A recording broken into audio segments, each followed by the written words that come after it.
Hey guys, it is Wednesday, March 24th. I just wanted to record a little video to give you some updates about what's going on in class. First off, you might have already gotten an email. We now have access to, it's kind of like FaceTime, this video recording, video conferencing app called Zoom. It should be on your Chromebooks if you restart it. In all honesty, sometimes it might be even better to access it on your phones if you're able to do that. But kind of restart and kind of play around with that. I can set up meetings with you all if that is something that you're interested in, or smaller homework help sessions. I'm flexible. Please let me know. I appreciate everyone that's kind of helped me so far because it is new technology, but it's very similar to FaceTime. So just another resource we can use to help you. That also being said, I wanted to kind of help you wrap up the Odyssey. So today and tomorrow you are working on the Odyssey kind of closing questions as we kind of wrap this up and get ready for Shakespeare. With the Odyssey, obviously you know my favorite literary element is theme. So you've got two essential questions that you have to do that are in the part one. One is, how does Odysseus show that he is an epic hero?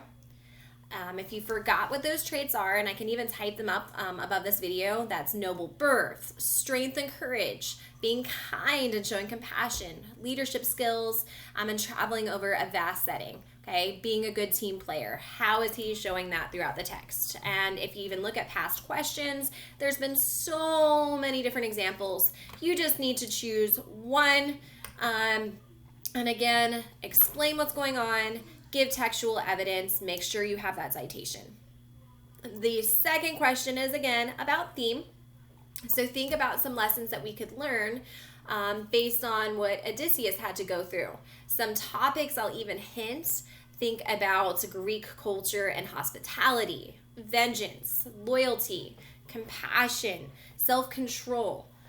What can we learn from Odysseus and from this story about this? And again, there's so many different themes. Kind of think of a lesson learned from one of those topics if you would like, and again, use evidence with citation for that. If you're really struggling, feel free to send me a message and we'll kind of work on that together. Okay, so those are the two questions that everyone has to do in part one of that worksheet. Part two, you're analyzing rhetorical devices, so other literary devices the author uses on the text, and you just choose two of them to answer. Okay. The first one was about what kind of assumptions can we make about the suitors. Pay attention to the dialogue between Odysseus and Antinous. Again, he was disguised as a beggar. How did they treat him? Okay, that can kind of let us know the purpose of that situation there. Also pay attention to the conversation they have about violence and vengeance. That might help you with that one. If you're thinking about doing number two, it's the cultural background and how that affects the progression of the plot.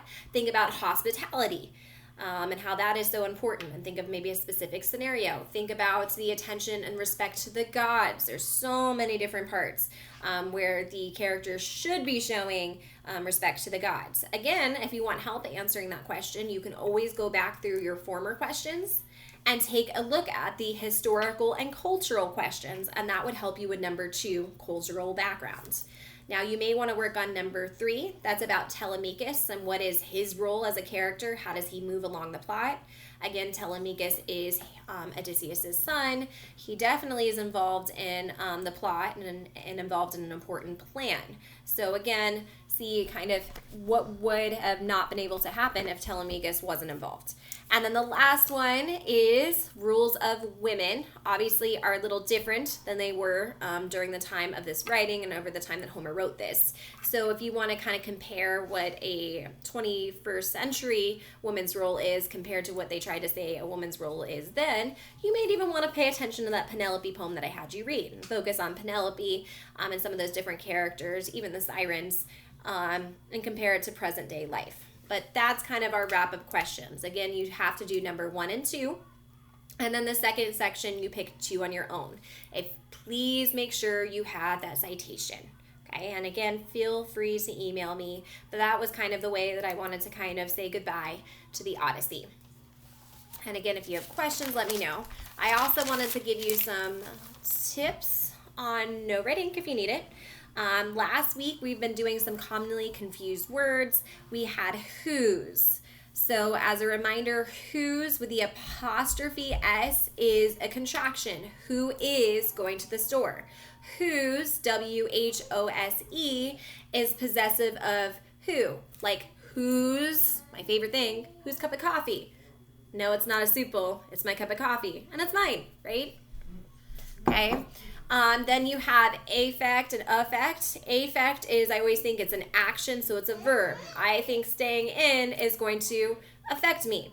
Okay, it's changing. Effect is the effects of global warming can be seen. So it is a result of change. Okay, so again, think affect is an action. Okay, accept is to receive. So I accept this gift or accept this cup of coffee. Okay, and then except is exclude. So everyone in the house except my cat Prince is going outside. Okay, so that was commonly confused words part 2. That was due last week. This week you have commonly confused words part 3. You've got good and well. This is good lasagna is being used as an adjective. Okay, so good, and then well is being used as an adverb. Did you do well on your exam? So it's talking about your performance on that exam. You also would use well for health. How are you feeling? I'm feeling well. Then you've got the 3 cites. Cite, C-I-T-E, is mentioning a quote. You see that all the time. And I say, hey, cite your evidence. That's cite, C-I-T-E. The other cite, S-I-G-H-T, means vision, so your eyesight.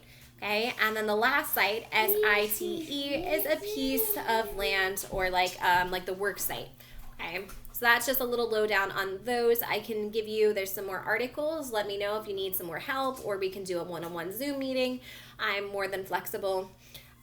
So that's kind of the beginning of the week. You will close the rest of this week reading a news Ella about William Shakespeare.